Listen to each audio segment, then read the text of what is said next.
We need hungrier talent who can meet higher targets, Brian said, pushing the termination papers toward me on the polished conference table. The company is moving in a new direction. My name is Daniel McCabe.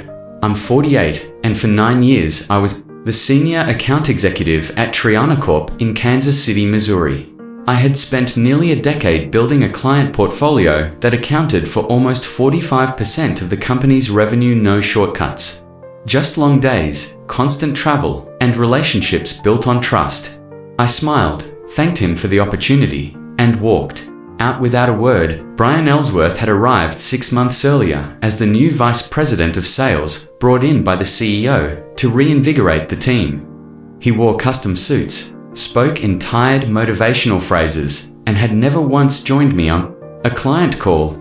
3 weeks after he started, he had implemented a new commission structure that slashed my earnings by 20%. Despite my numbers being consistently strong, the signs had been there. My desk had been moved to a corner during office renovations. My name had disappeared from meeting invites. Yesterday, I'd noticed someone servicing my computer while I was at lunch. Small things, not worth mentioning, but enough to know something was coming. I packed 9 years into a single cardboard box. Family photos, a coffee mug my daughter had painted, and a folder of client contact information I'd kept separate from the company database. Just have it, really. Need help with that? Asked Valerie from accounting. She looked genuinely confused. Are you changing offices? Something like that, I replied, not wanting to make a scene. On the elevator ride down, I stood next to Everett Stanton, our CEO. He nodded without truly seeing me, too focused on his phone. He had no idea what Brian had just done or what it would mean for quarterly projections, but he would, soon enough. Walking to my car, I didn't feel anger, just a strange sense of clarity, like waking up from a long, comfortable dream to find the house was never really yours to begin with. I drove home in silence. No calls, no radio, just thinking about tomorrow. My phone buzzed as I pulled into the driveway. Bobby Ricks, my biggest client. The annual contract renewal was next week. He had texted me about dinner reservations for when he'd be in town. He didn't know yet. Nobody did. I set the phone on the kitchen counter without answering and looked out the window. 9 years of client relationships, all built on my word and reliability. Brian hadn't just fired an employee today. He had cut the only line connecting Trevant to millions in revenue, and he had no idea.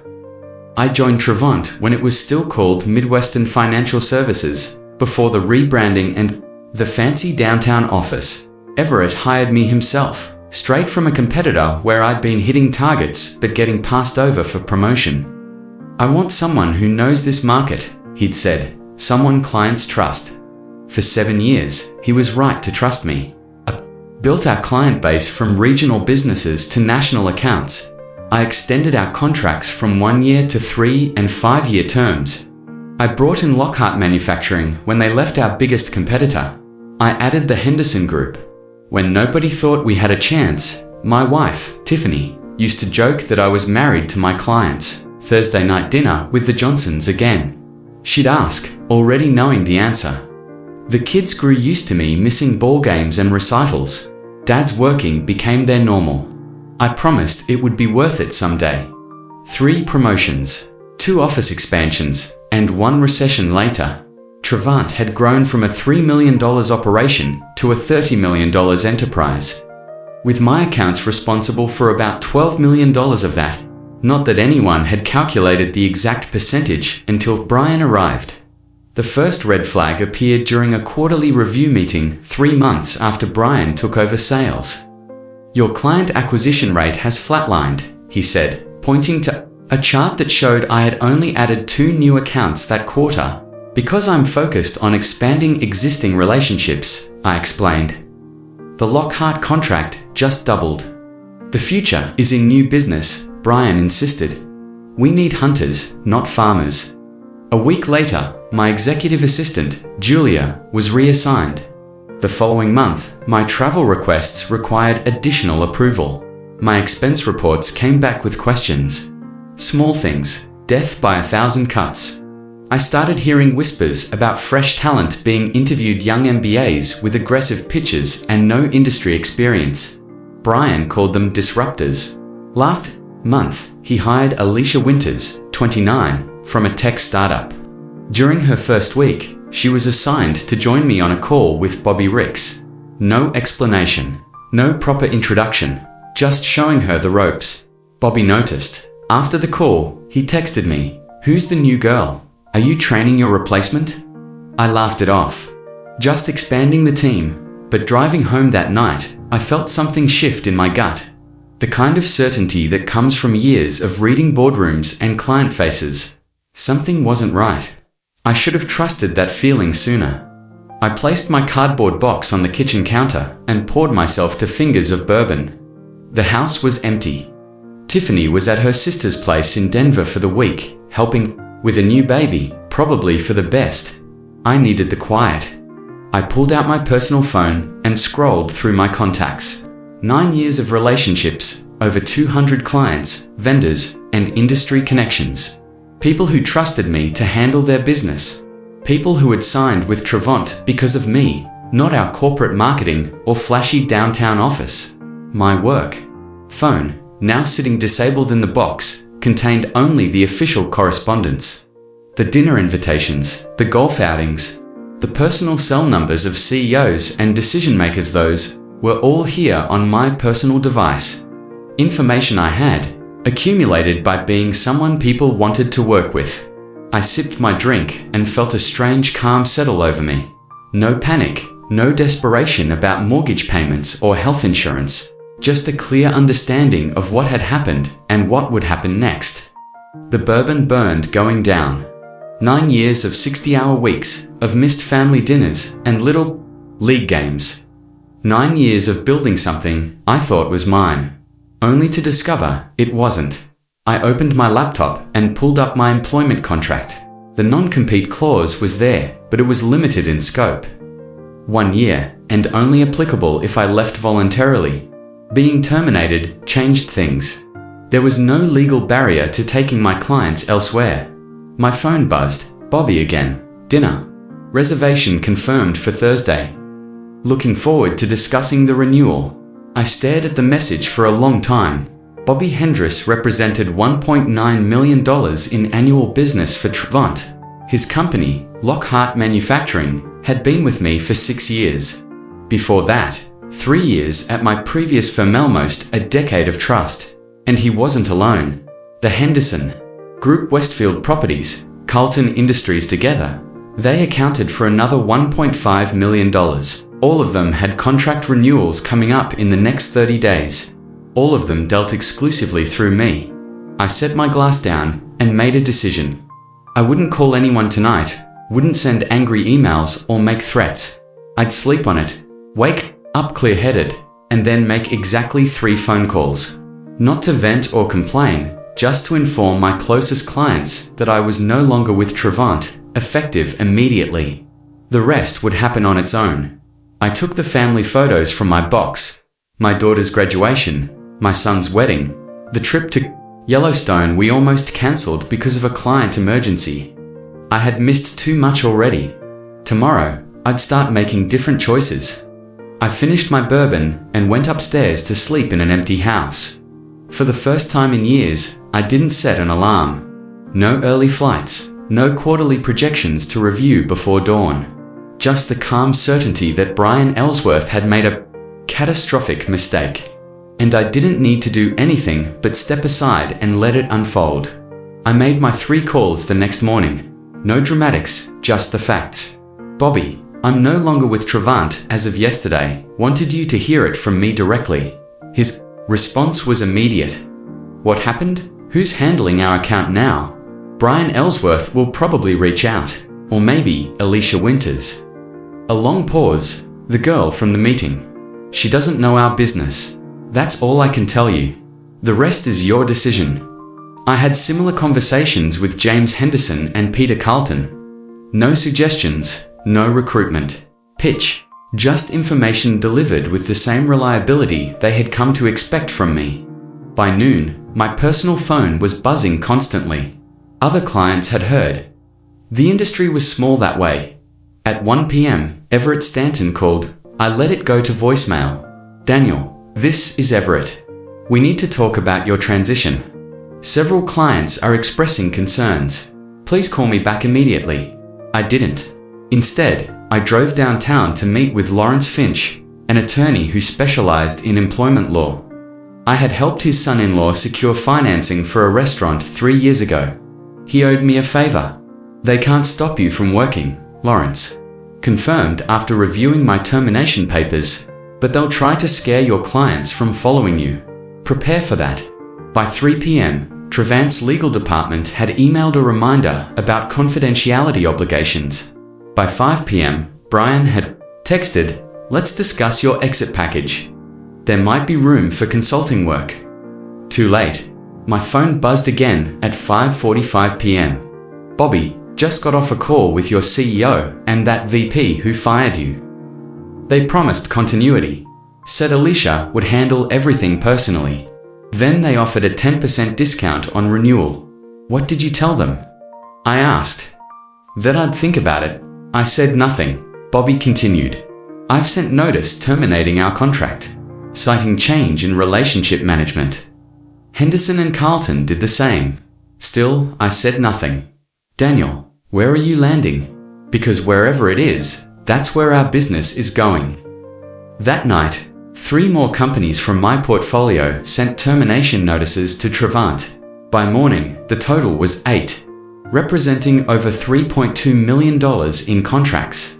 Everett called an emergency board meeting. I know because Julia, my former assistant, texted me. Complete chaos here. Brian trying to blame you for client tampering. CEO asking why nobody saw this coming. My phone rang again. A number I didn't recognize. Daniel McCabe, I answered. Michael Grantley here. Grantley & Company, a competitor, a smaller firm with a better reputation. I hear you're available, and several of our mutual friends speak highly of you. I'm listening. Senior Vice President, position, 6-figure signing bonus, full autonomy to manage your own accounts, and a seat on our executive committee. When would you want me to start? How's tomorrow sound? I accepted on the spot, not out of urgency or desperation, but because it was exactly what I wanted. Respect, autonomy, and recognition of the value I brought. That afternoon, Brian texted again. Board approved a retention package, full salary for 6 months, plus stock options. Just help us transition your accounts. I didn't respond. There was nothing to say. They had 9 years to value what I built. Now they were scrambling to put a price on it after the fact.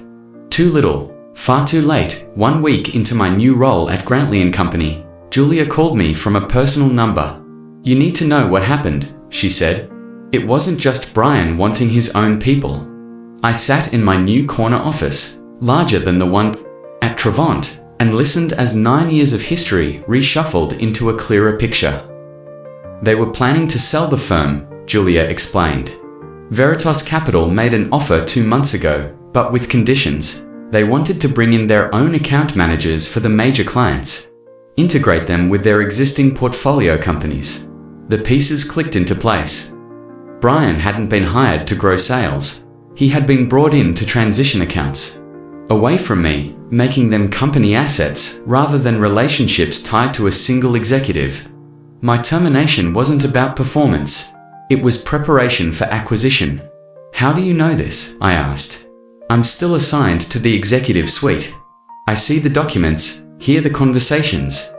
Yesterday, they pulled the offer. Veritas won't buy without the client base you built. After we hung up, I sat still for a long time. 9 years of loyalty. And they had been willing to detach me from my clients, like removing a middleman. Not because I failed, but because I succeeded too well. The relationships were too strong, too personal. They needed me gone before clients could be repackaged as corporate assets. I opened my laptop and checked my email. More former clients had reached out. The industry was humming with the news. Daniel McCabe had moved to Grantley, and clients were following. Trevant's stock had dropped 12% in 5 days. My phone buzzed with a text from Everett. Can we meet? Just you and me? No lawyers. I didn't respond immediately. The deeper betrayal settled in my stomach like cold lead. Not just fired, deliberately sacrificed as part of a corporate chess game. I picked up the phone and called Bobby. "Hendris, I need to ask you something," I said. "Did Trevant try to introduce you to anyone from Veritas Capital in the last few months?" A pause. "How did you know?" "They brought in some guy, Thomas, during our quarterly review. Said he was a strategic advisor looking at our industry, asked a lot of questions about our future needs." Confirmation. They had been parading Veritas representatives in front of my clients, laying groundwork for a transition, all while I was still employed, still trusting I was building something that mattered. More calls revealed the same pattern. Behind my back, meetings were scheduled, information was gathered, and relationships were probed for weaknesses or areas where I might be expendable. By the end of the day, I had confirmed that at least 6 of my major accounts had been covertly introduced to Veritas representatives, all under the guise of strategic advisors or industry consultants. I finally texted Everett back. "No meeting necessary. I understand the Veritas situation completely." His response came quickly. "It was a business decision, Daniel. But it was personal. 9 years of building relationships, of knowing clients, kids' names and their vacation spots, of answering calls on weekends and holidays, all reduced to an impediment to a corporate transaction." I closed my laptop and looked out at the Kansas City skyline from my new office. The view was different here, clearer somehow. Grantley had already signed contracts with 11 of my former clients, representing nearly $5 million in annual revenue, and more were coming. Not because I was recruiting them, but because in this business, trust followed people, not logos or corporate strategies. Trevant hadn't just lost a salesman, they had lost the foundation their growth was built upon, and they still didn't fully understand why. 3 weeks after joining Grantley, I received an invitation to speak at the Midwest Financial Services Conference. The panel topic, Building Client Loyalty in a Transactional Market. The irony wasn't lost on me. I accepted, not for ego or exposure, but because I knew who would be in that audience: industry peers, potential clients, and most importantly, Trevant's remaining leadership team. Everett never missed this conference. Neither did the board members. Meanwhile, Grantley had given me resources Trevant never offered to dedicated analysts, marketing support, and most crucially, equity partnership. Every client I brought in wasn't just commission, it was building something I partially owned. I spent a month preparing for the conference, not with flashy slides or rehearsed anecdotes, but with data. Working nights with my analysts, I compiled performance metrics for every client who had followed me from Trevant to Grantley. The results were undeniable. Average service response time was reduced by 53%. Implementation costs were down 30%, and client satisfaction scores were up by 22 points. It wasn't just about me. It was about proving what happened when companies valued relationships over transactions. The morning of the conference, I reviewed my notes one last time. No dramatic reveals, no naming names, just facts and outcomes. Professional, measured, devastating. As I walked into the hotel ballroom, I spotted Everett immediately, huddled with 2 board members near the coffee station. His face tightened when he saw me. I nodded politely and moved on. The panel discussion began with standard questions about market trends and technological disruption. When my turn came, I spoke plainly about what clients truly valued. In an age where everything is automated and digitized, personal accountability has become the rarest commodity, I said. Companies often mistake client relationships for company assets. They aren't, they're trust agreements between individuals that need constant reinforcement. I presented my data without mentioning Trevant by name, just case studies of clients who had switched firms and seen immediate improvements.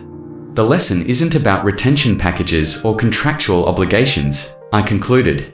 It's about understanding that when you treat relationship managers as interchangeable parts, clients will show you exactly how wrong that assumption is. During the Q&A, an audience member, A young analyst I didn't recognize asked the question. Everyone was thinking, isn't your recent move from Trevant to Grantley, along with several major clients? Exactly the scenario companies fear when they consider how much autonomy to give relationship managers. The room went silent. I could feel Everett's eyes boring into me from across the room. That's a fair question, I replied. But consider the alternative. Trevant lost those clients not because I took them, but because they failed to understand what those clients actually valued. No one followed me out of personal loyalty alone. They followed because their needs were consistently better met through my approach to service, an approach my former employer decided was no longer aligned with their direction. I paused, making brief eye contact with Everett. Every company has the right to change direction, and every client has the right to decide if that new direction serves their interests. The market is brutally efficient that way. After the panel, 3 more former Trevant clients approached me. By the end of the conference, Grantley had signed letters of intent with 5 new accounts, representing another $2.7 million in annual revenue. That evening, I checked the financial news. Trevant had announced a restructuring. Brian Els was pursuing other opportunities.